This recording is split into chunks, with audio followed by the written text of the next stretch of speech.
106-79, your final score here at Madison Square Garden tonight, where the Knicks were able to put this one in cruise control against the depleted Philadephia 76ers, despite Tyrese Maxey's return. Joel Embiid still out, so it was a shorthanded Sixers squad coming to town, and the New York Knicks, with the return of OG Anunoby, finally had some reinforcements on the defensive end of the court, even though their trade deadline acquisitions of Burks and Bogdanovic starting to even out a bit production-wise. It's been a struggle defensively, and now in these last three games, the Knicks have held their opponents under 80 points in all three. It's the first time the organization has done that since November of the year 2000. Believe it or not, I wasn't even alive yet when that happened. So that's the kind of night it was for the Knicks, and that's the kind of night it was for Josh Hart, who put up Nikola Jokic type numbers. I mean, you've got to be kidding me, with 20 points, 19 rebounds, and 10 assists. And I've got to say, with 18 of those 19 rebounds coming on the defensive end of the floor, he basically was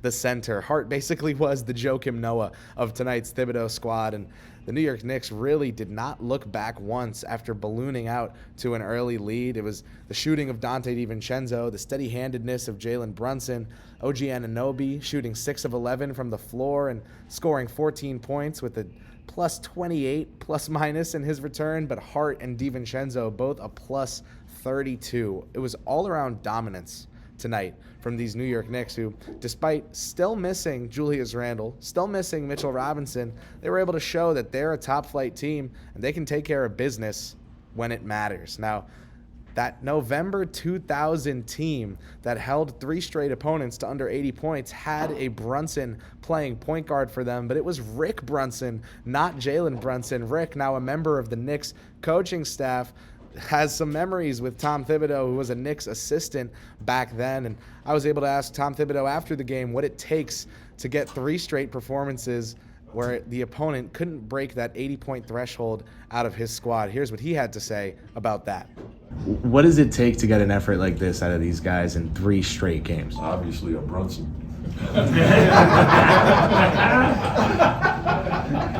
No, and the thing is, it's 20 years ago, that really was the style of play. So to be able to do it in today's game is, it's a credit to the team, and you have to be tied together, and you have to be working together, and you have to be able to count on each other. And I think that's the way our team is playing, and we have to use that most of the year. When you're down players, like, you're not replacing Julius, you're not replacing Jalen and OG, those guys, but we can do it with our team. We can do it with our team defense. We can do it with our team rebounding. We can do it by taking care of the ball. That puts you in position to win, regardless who you have, who you're playing, where you're playing. So if we hang on to those 3 things, some nights we don't shoot it as well as others. I think that holds true for every team in the league. But you'll be in position to win if you do those 3 things.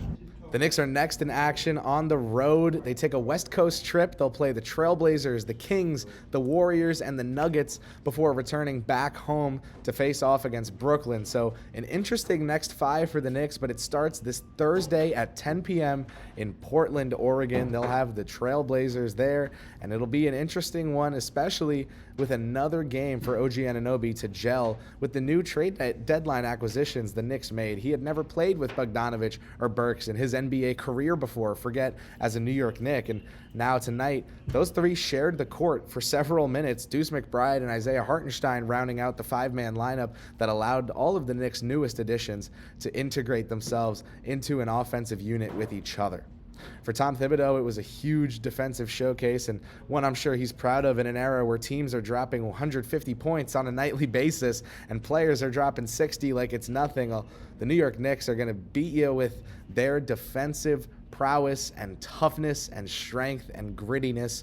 It's a New York City identity here on 33rd and 7th, and the Knicks will try to bring it out west with them starting this Thursday. For WFUV Sports, I'm Kris Pursiainen signing off from the world's most famous arena. Stay tuned.